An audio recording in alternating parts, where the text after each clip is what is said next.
Hello friend, स्वागत है एक नए वीडियो में। अगर आपके पास भी Oppo K12X है और आपको भी अपने फ़ोन में रैम को इंक्रीज करना है तो कैसे आप कर सकते हैं। तो चलिए वीडियो करते हैं स्टार्ट। सबसे पहले आपको सेटिंग्स को करना है ओपन, ऊपर की तरफ स्क्रॉल करना है। यहाँ पर आपको मिलेगा अबाउट डिवाइस, क्लिक करना है। जैसे ही आप क्लिक करेंगे तो आपको इस टाइप का इंटरफेस देखने को मिलेगा। यहाँ पर आपको मिलेगा रैम, रैम पर क्लिक करेंगे।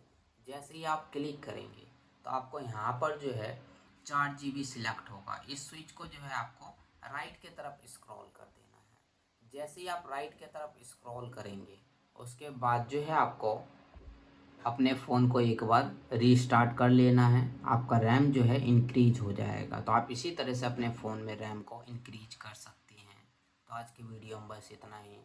और हमारे वीडियो देखने के लिए share, subscribe, like, bell icon का बटन ज़रूर दबा दें ताकि आने वाले वीडियो का नोटिफिकेशन आपको मिलता रहे। मिलते हैं नेक्स्ट वीडियो में एक नई टॉपिक के साथ। तब तक के लिए नमस्कार।